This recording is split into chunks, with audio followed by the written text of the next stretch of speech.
Hello everyone, வாங்க இன்றைக்கி என்னென்ன பார்க்கலான்னு பார்த்தீங்கன்னா விவசாய வீடியோ தாங்க. அதற்கு முன்னாடி நான் விவசாயத்துக்கு தேவையான பொருட்கள் வாங்கி போனேன். அங்கே பார்த்தீங்கன்னா என்னென்ன நான் வாங்கினேங்கிறது நான் சொல்ல போகிறேங்க. எனக்கு ஒரு சின்ன மண்வெட்டி ஒன்று வாங்கினேங்க. ஏன்னு பார்த்தீங்கன்னா அது ரொம்ப தூரம் வயலுக்கு போகணும், தூக்கிட்டு போயிட்டு நம்ம திரும்பி வரணும்ல, அதுக்குனாலங்க எனக்கு தகுந்த மாதிரி ஒன்று வாங்கிட்டேங்க. இந்த பிளான்ட்டோட பேர் பார்த்திங்கன்னா ரோஸ்மெரிங்க. இது வந்து ஆயில் ரெடி பண்ணுவாங்க, நல்லா நறுமணமாகவும் நல்லா இருக்குங்க. இன்னொரு பொருள் என்ன வாங்கினேன்னு பார்த்தீங்கன்னா ரம்பா ஒன்று வாங்கியிருந்தேங்க. எனக்கு தகுந்த மாதிரி தாங்க. ஏன்னா என்னால் அருவாள் பிடிச்சி என்னால் வெட்ட முடியலை. அதனால் வேலிக்கருவியெல்லாம் நிறைய இருக்குதுங்க. அதனால் நானே அறுத்துக்கலாம் அப்படிங்கிறதுனால அது ஒன்று வாங்கியிருக்கிறேன். சின்ன மண்பட்டி தாங்க, அதை பாருங்கள். அதுதான் பயிர் முளைச்சி ரொம்ப நாளாச்சுங்க.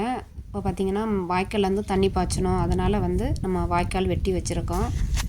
இந்த இருக்க மண்வெட்டி தாங்க இது. இந்த மண்வெட்டியோட ப்ரைஸ் பார்த்திங்கன்னா 650 ரூபா சொல்லியிருந்தாங்க. நான் சூப்பராக இருக்குதுங்க, நல்லா ஷார்ப்பாக வெட்டுது. சின்னதாக இருக்கிறதுனால நம்ம எங்கே வேணாலும் தூக்கிட்டு போகலாங்க, வீட்டில் அந்தளவுக்கு இருக்காது. நல்லா ஷார்ப்பாக வெட்டுதுங்க. இது தாங்க முக்கியமாக எனக்கு தேவைப்பட்டது. குடிசையில் பார்த்திங்கன்னா எல்லாமே பிராண்டட் தாங்க இருக்கும். எல்லாமே ஃபஸ்ட்டு குவாலிட்டி சூப்பராக இருக்கும். ஏன்னா ஒன்று நான் இங்கே வாங்குறதுக்கு எனக்கு ரொம்ப ஆசையாக இருக்குது. அதனால் வருஷத்துக்கு ஏதாவது ஒரு பொருள் நான் வாங்கிட்டு வந்துடுவேங்க. விவசாயத்துக்கு மட்டும்தான் நான் வருவேன். அதனால் பார்த்திங்கன்னா எனக்கு இந்த கோயம்புத்தூர்லேருந்து இருந்துட்டு நிழல்லே இருந்துட்டு நான் விவசாயத்துக்கு மட்டும் வரையில் பார்த்திங்கன்னா எனக்கு வெயில் தாங்கவே முடியாதுங்க. அதனால் எனக்கு ஈஸியான பொருளாக எப்படி நம்ம ஈஸியாக வேலையை முடிச்சுக்கலாம் அப்படின்னு அதைத்தான் நான் எதிர்பார்ப்பேன். காலை நேரத்தில் பார்த்திங்கன்னா என் வயலுக்கு போகிறதுக்கே சுத்தமாக முடியாது. ஏன்னு பார்த்திங்கன்னா வெயில் அந்தளவுக்கு இருக்கும். அதனால் மத்தியானம் ஒரு 3 மணி போல் வயலுக்கு போனோன்னா ஒரு 5 மணி வரை நின்றுட்டு வருவாங்க. அதனால் வெயில் நல்லா தெரியாது, ஆக்டிவாக வேலை பார்ப்பேங்க. ஃபேமிலி எல்லாமே கோயம்புத்தூரில் இருக்கிறாங்க. நான் மட்டும்தான் வந்து விவசாயம் பார்ப்பேன். எங்கள் வீட்டில் யாருக்குமே சம்மதம் இல்லைங்க. ஆனால் எனக்கு விவசாயம் பார்க்குறக்கு அவ்வளோ ஆர்வம், அதனால் நான் வந்துட்டேன். எல்லா வயல்லையுமே 6 நெல் மட்டும்தான் நாங்கள் விதைச்சிருக்கோம். ஏன்னா சீக்கிரமாக விளையக்கூடியதுங்க. 110 நாள் 120 நாளில் அறுவடை பண்ணிடலாம். இந்த ஒரு வயல் பார்த்திங்கன்னா 3/4 ஏக்கருங்க. இந்த ஒரு அணை மட்டும் கொஞ்சம் மேடாக இருக்கும், அதனால் கொஞ்சம் வரப்பு கட்டலாம் அப்படிங்கிறதுனால மண் வெட்டிக்கிட்டு இருக்கிறேன். வயல் தண்ணி அடுத்த வயலில் பாஞ்சிருங்க, அதனால் நம்ம வரப்பை கட்டிட்டோம்னா தண்ணி பாயாது. இந்த வேலையெல்லாம் கொடையிலே வந்து பார்த்துருக்கணுங்க, விவசாயத்துக்கு முன்னாடியே வந்து பார்த்துருக்கணும். நான் கொஞ்சம் லேட்டுங்க, ஏன்னா விவசாயத்துக்கு விதைச்ச பிறகுதான் வந்து பார்த்துக்கிட்டு இருக்கிறேன். 5 வருஷமாக விவசாயம் பார்க்குறேங்க. அப்போல்லாம் இருந்து எனக்கு விதைக்கிறதுக்கு ரொம்ப பிடிக்கும். நான் தான் விதைச்சிக்கிட்டு இருக்கேன். இந்த வருஷம் மட்டும் என் கணவர் வந்து விதைச்சிட்டு போனாங்க.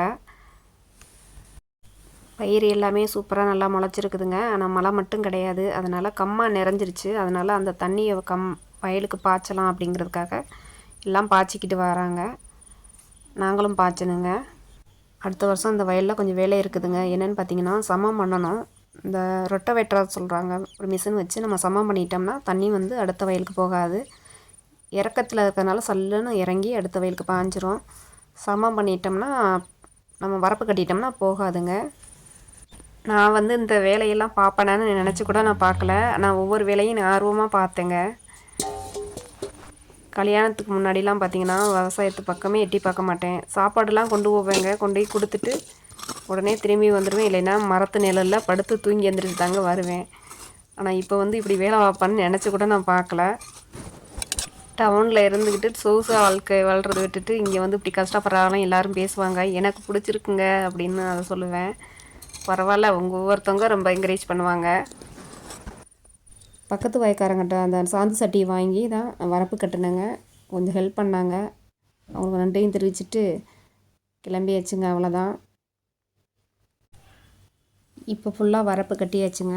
என்னால் முடிஞ்ச அளவுக்கு நான் கட்டியிருக்கிறேன். இது பார்த்திங்கன்னா தரமட்டமாக இருந்தது. இப்போ ஓரளவுக்கு தண்ணி அடுத்த வயலுக்கு பாயாத அளவுக்கு இருக்குது பாருங்கள்.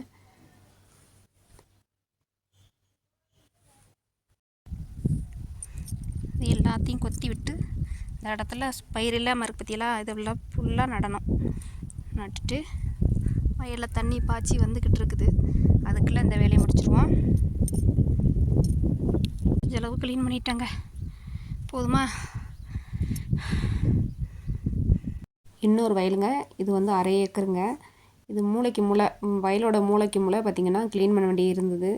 அதனால் க்ளீன் பண்ணிவிட்டு பயிர் ஊண்டி நடணுங்க. தொடர்ந்து நம்ம சேனலை வாட்ச் பண்ணுங்கள். தேங்க்யூ.